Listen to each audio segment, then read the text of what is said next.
In the next edition of It's About Money, my guests will be Darren and Heather Stevenson, and they're the founder and main people of Push Physical Theater. Stay tuned for that show.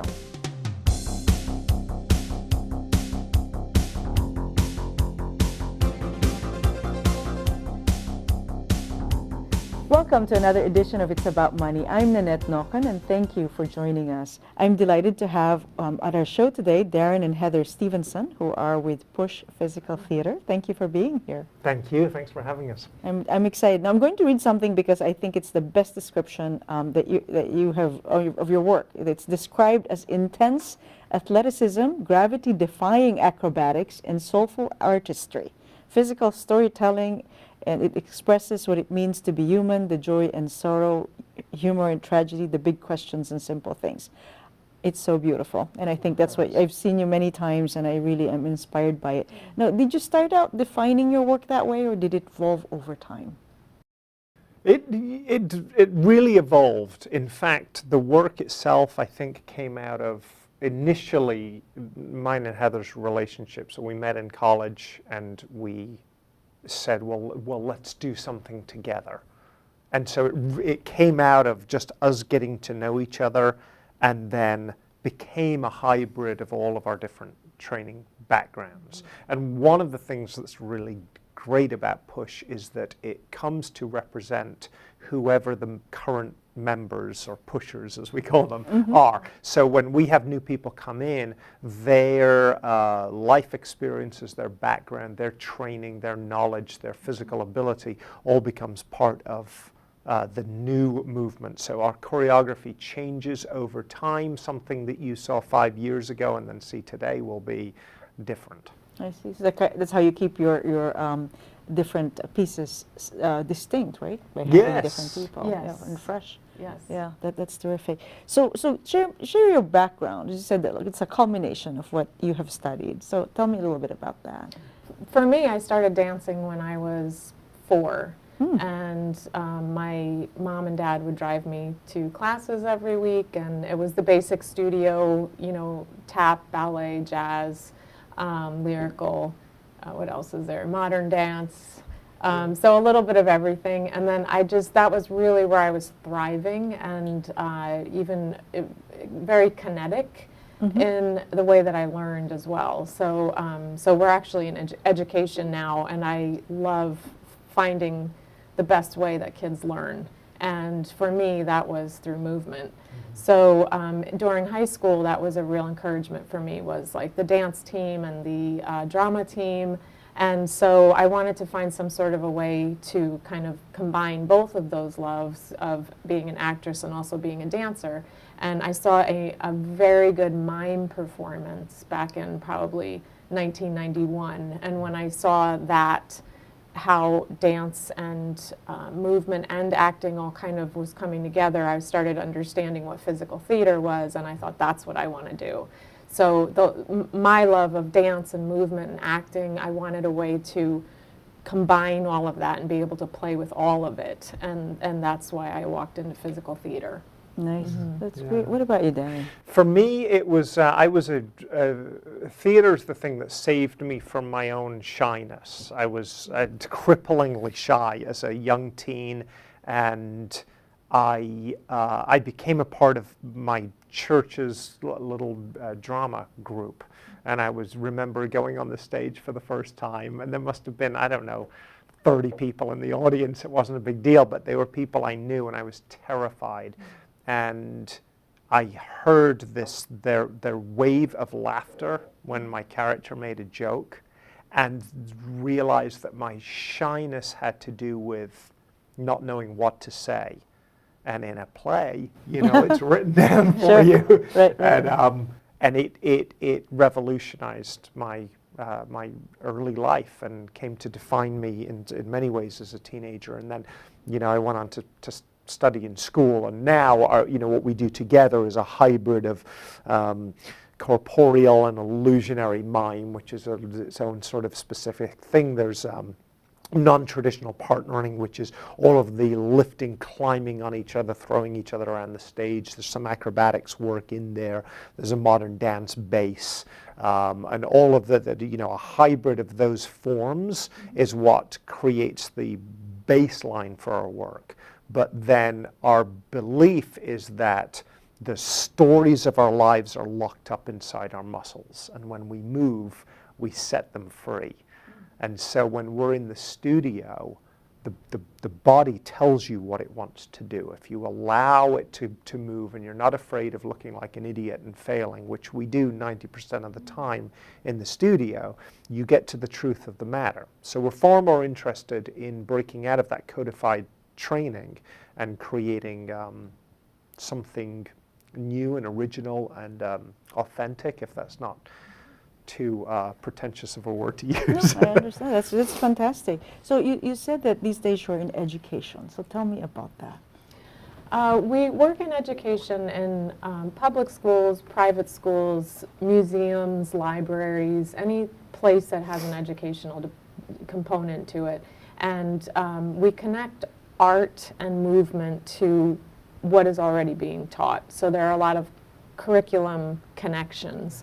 And so, for instance, simple machines, learning about science. So you have simple machines, and the student has seen a simple machine, how it works, maybe played with a model of it, and then seen something big on a screen and started to understand that. Then they get to become the simple machine. They become the simple machine when Push Physical Theater comes into their classroom, and suddenly they're a part of one.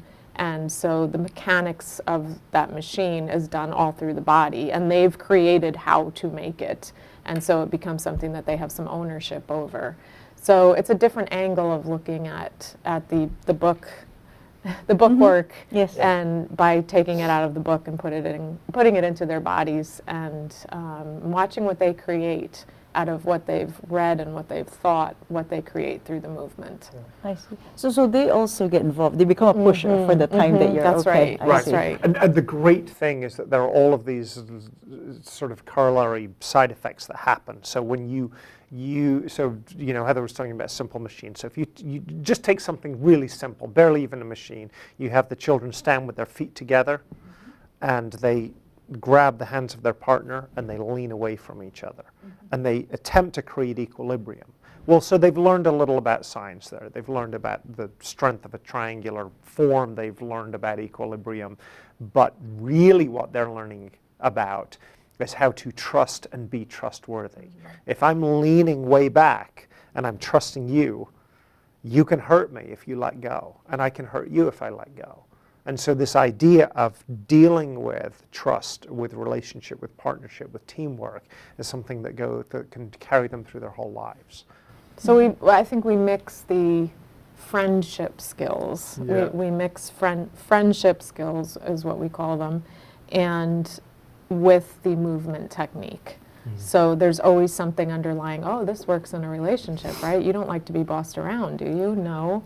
Well, then don't be a bossy mover. How can you invite someone to move with you? I see. And how can you invite a friend into your circle? I see. So there's a lot of interaction, verbal interaction, and Yes. description of what you're Yes. doing on top of the actual physical movement. Yeah. So it's And not by just a- discovery, as they discover things, we find little things to point out for them socially and also from their curriculum. Yeah. And we found children that will tell stories through movement that they couldn't Yes. verbally. So we've had children that either their verbal skills are not there, or there are children that have been victims of sexual abuse, that have things that have happened to them in their background that are too painful for them to talk about, but that they need to express. And in an environment where they can just move, they can give life and freedom to some of those thoughts that they've held inside. And that may just look like snapping geometric lines in their movement, or it could look like small things to where they want to kind of sink away, and that's okay too. So it's not something that might read as a story, but the way that they're moving is like therapy. Yeah, the viewer would often never know. You can watch these kids in, sometimes we'll work towards a culminating event and they'll perform. And as an outside observer, you watch the performance and you say, that's cute. Those kids are moving around and they're learning some of the stuff that push does, and that's nice. But on the inside, what you're not seeing come out of their bodies is this massive change that's happening. And that's fantastic. That's humbling to be a part of. Yeah. Sure, sure. Because there's a lot inside that, like you said, they Yes. can't express verbally. That's right. But then they're able to express. Now, what age range in terms of the children that you in school that you get involved with? We actually work with pre-K through college. Okay. So we can take any age group and make it appropriate for where they are. I see. Yeah, yeah. So you look at their curriculum and just kind of try to Right. work Right. around. And then in addition, we run a summer intensive every year for adults.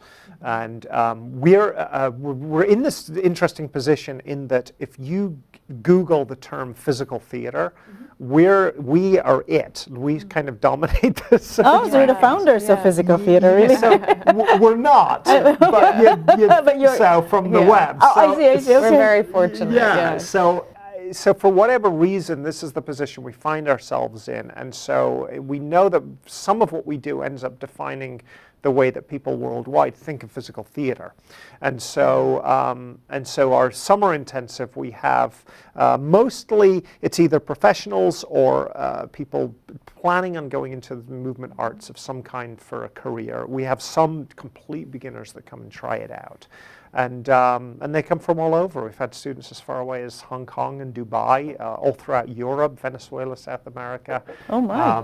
So it's quite exciting, and that happens right here in Rochester. Oh, my goodness. Every year. And how long is that? The entire summer? Or It's 2 weeks. just 2 weeks. Okay. Yeah.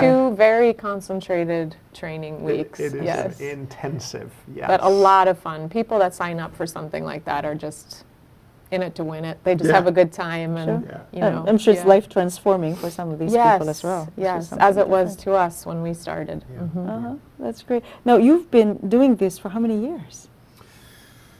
We founded Push in 2000, so we're 15 years old.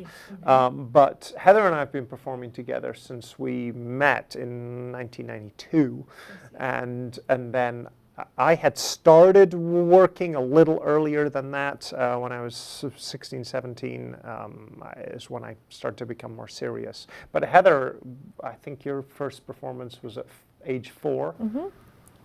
My- Yep. Yeah. So I think we've been performing together for we've been married for 22 years, I Yes, think. is that and, yeah, and then performed together for about 23 years. Yeah. Oh, my. Yeah. Yeah, Okay, yeah, so yeah. That's great. Because you have to get along well, because you're like Yes. basically 24/7 together. Yes. Yes. Right? Yeah. Yes. And in not we just, are. you're in that space, I'm in this space, you're actually Exactly. together. Yes. Yeah, that's right. There's not much space. Yeah, right. Right. I love my husband, but 24/7 would Yeah. not No, be too good. much. Yeah. Yeah. We did have, we try to, it's funny, but we try to have the work part of our relationship and then the relationship part somewhat separate. And it can be very odd because people will email me and ask a question about Heather, and I'll say, yeah, I'll email this to her and she'll get back. Well, we're sitting right next to each other, both at our computers, but we don't want to spend the whole day talking about work, so we will often Shoot it over to communicate each other, yeah. by email, even though we're sitting in the same room. So you found a way to make it work. Yes. So Yeah, there's, yeah, yes. and then Takes over. 90% of the time it's wonderful, and then when we're arguing, it's just awful. But We that's take space. part of Yeah, life too. exactly. We did have some company members a while ago that we saw them doing this when we were rehearsing sometimes. We said, "What are you guys doing? What does this mean?" And they said, "Oh, this is our secret sign." I said, "For what?" They said, "Well, it's when we can see that you and Heather's personal life and professional life are crossing over, and everyone here knows it except for you guys." You're busted. You So we're found like, out. all right. We thought we were arguing about the choreography, but obviously we're not. But it sounds like you guys have fun. I mean, I even love your email. That's chit chat at Push Oh, Theater. yeah. Yes, I like that. yes. That's really, Yeah. So it sounds like you have a good time. Now, in the performance I've seen, you always take a break and talk about the performance and where you are. Is that always part of what you do? Because I think it's cool, you know? Yeah.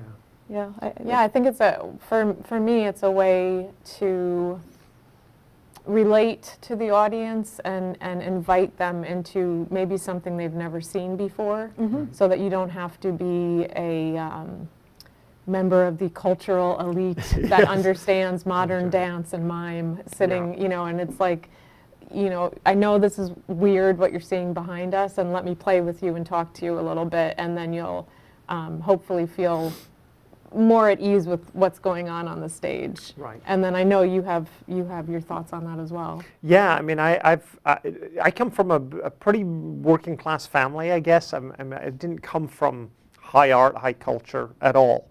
And so then I sort of entered into this world where I realized, oh, you can express incredible depth, and yet so much of the way that we do that so often actually ejects whole sections of the population out of it. And I think there's something about rather than saying as a performer, look at me and look at how special I am, when you walk out and talk to the audience, you're saying, look at this thing with me. Isn't it fun? Isn't it cool? And also, isn't it weird? I mean, what we do, you know, I wear really tight pants and we climb on each other, and it's odd. Yeah. And just admitting that the arts in many ways are just sort of different. It is a bit strange, and just letting people say, oh, okay, they get it too. You know, those performers, they don't have their head in the clouds. Like, they get that they're doing this thing that is a little strange. And so just knowing that, they'll often then be willing to jump in with you and allow themselves to be transported somewhere else. They're on for the ride then. That's great. Actually, as an audience member, and I've talked to other audience members, we appreciate that we can be a part of it, because often you have a performance and that was nice, but then that was it. You know, you don't get to know about them, what the background is. Yes. So basically, as an audience member, if you feel like get invited to what you're doing, like you say, feel more comfortable, Yes. instead of how do they do that? You know, and that's because what you do is really amazing. And we actually use that word quite a bit, the invitation. So we would like that to be an invitation and a conversation between the audience and the performers. Right. That's great. Yeah, we have a huge advantage in live art, live theater, live dance, in that we are actually right there. And so much of our culture today is about movies. It's about, in particular, Hollywood blockbuster movies. And those guys aren't there. And so there's only so much that a movie could do. And I wonder sometimes, why is so much of live art, live theater, trying to be a movie? Why not walk out and break the fourth wall? Because that's the one thing that we can do in a way that a movie never can. That's great, brilliant. We'll take a quick break. Great. We're with Darren and Heather Stevenson, Push Physical Theater. They're the pushers. We'll be right back.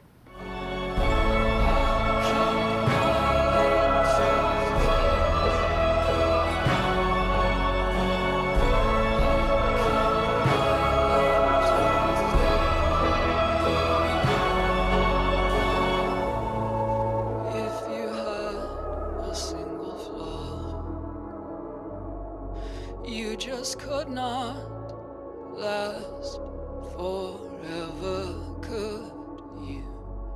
You just could not last for me.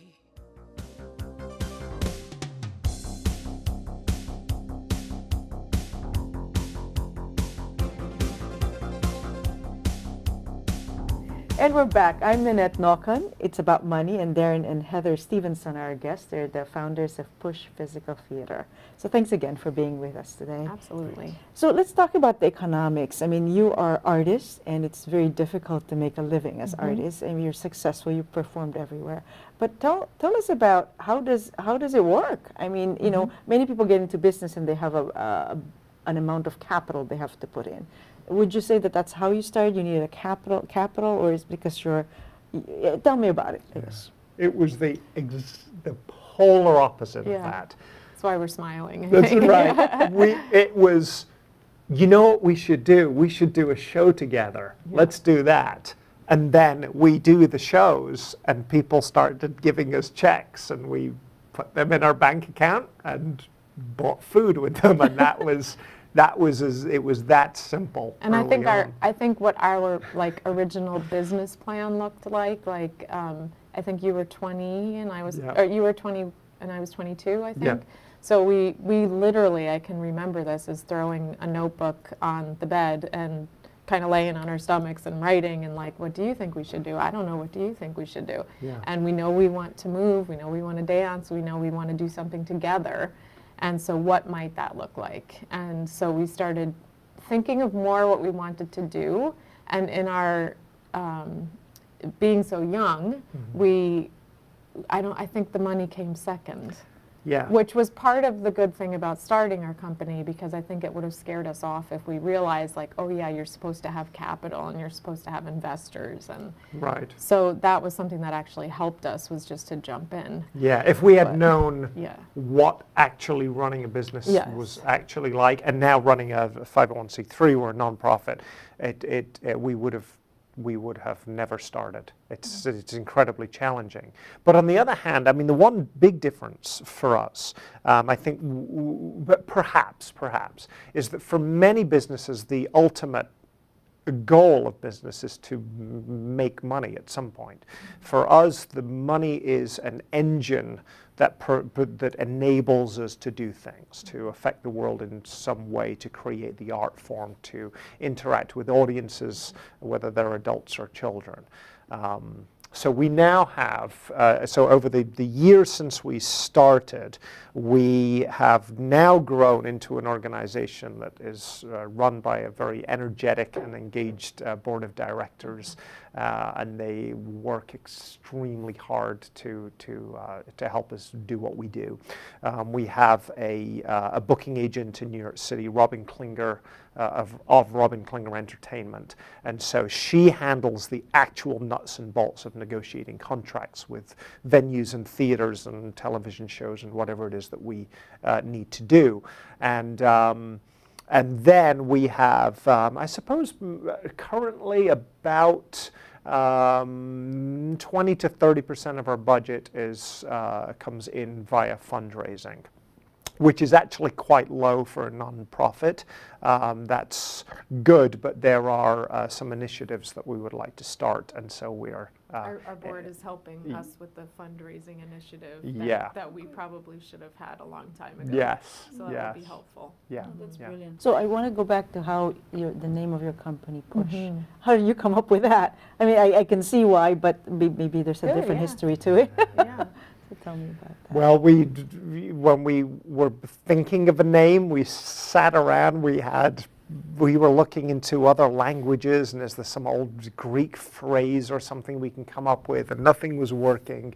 And we were talking to a friend of ours who's an improv theater actor, and he said, well, what is it that you're trying to do?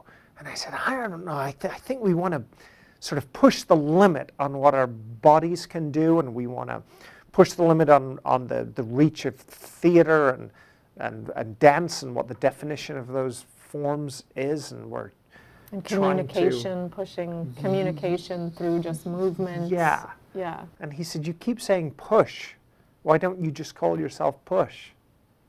So we called ourselves Push. I think it was between push and pull. Yes, As we okay. say. we pull them in. Yeah, or do we, yeah, yeah. Oh, it's a great name. And Yeah, then how thank did you you. decide that you were pushers? Is that like came along with it, or at some point? Everybody that we have invited to be on our company is very playful. Yep. And so it was, we would have little signs backstage that would say like, play nice peeps, P-E-E-P-S, Yes. for people, play nice peeps, or, and then it became pushers. All right, pushers, here's what we're going to do, Yeah. And so those little things, there's a real sense of humor in the process because it's so difficult. So that really, I think it just kind of came to be, and we were like, I like that, and we started using it in our writing. Yeah. Yeah, we one of the things that we believe strongly is that there is a tendency for people to equate seriousness with solemnity.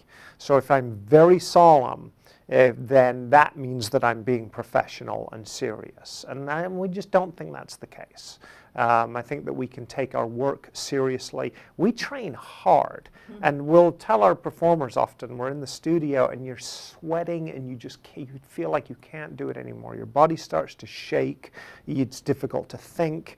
It's hard work. And we say, this is not an easy life, so we should at the very least be having fun with it.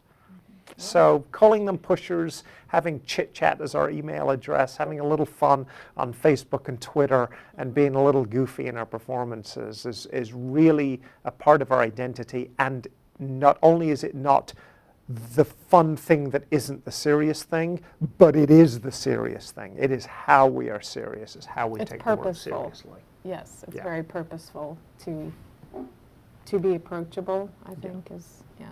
Yeah. Yeah, that's great. And I also love the way you've incorporated technology and other Yes. things in your work. That's really neat. Trying to The stay red ball. current. Yes. Yes. That was a really neat performance, Yes. So Yeah, that's really- thank you. And Yeah. how do you keep yourselves, I mean, it's your mind and body, obviously. How do you, I mean, the body can only, like you said, rehearsing and you're shaking because you're tired. How do you replenish? I mean, do you give yourselves a break? And say, okay, this is our Yes. concentrate time, a Yes. break, can't do... Too much of a break, like more than even a couple weeks, and we start seeing ourselves kind of losing strength. And I think that happens the older that we get as well. We can't we like lose bounce it quicker. back as Yeah. quickly. But we take small breaks. We were just talking about this with our team on the road yesterday, and we ended up with like 2 hours to kill at some point between performances. And they're really good about just like walking away and finding a tree and laying under the tree in the sun, and then coming back when it's time to come back. And I was telling them that that's a real skill, is to be able to unwind just for a few minutes, to just be where you are at that moment and say, okay, I have 5 minutes to breathe. I'm going to do that, and I'm going to just kind of let down. I'm going to close my eyes. And I think keeping that skill of these mini breaks has been very important to us. We always have something going. There's always more to do. There's always paperwork due or another grant to write, or so it'll always be there. So you have to be able to have the discipline to remove yourself from that and to focus on family or yourself, or go out to eat or take a bubble bath or something that is just for you. If you tend towards being a workaholic, which we can fall into that trap, then rest becomes a discipline. And that voice inside your head that's telling you you're being lazy, you have to switch that off. We can't do anything 24/7. So we'll either we will fail, or we will make rest a part of our work and a part of our day. That's great. I think we've learned that the hard way, or in a positive way. I say that that we've learned that over the years, is that rest is a discipline, and turning off everything I'm supposed to be doing, as long as it's not going to hurt someone else, because I'm not actually, that it's very important to pull away. And I think that's the only way we've probably had a family in this business, is to be able to not be married to the theater, as I think some people say, but to be married and have a family with each other. That's great. I wish I had a lot more time, because I have so much to ask you, but it's been very invigorating and inspiring. Thank so you for having I wish you me. both the best, and I hope more schools have you on their, in their classrooms and you. auditoriums. Thank you so much. Thanks, Thank you. Nannette. Thank you. Appreciate it. Our Thanks. guests are Darren and Heather Stevenson of Push Physical Theater. Until next time, I'm Nannette Nocon.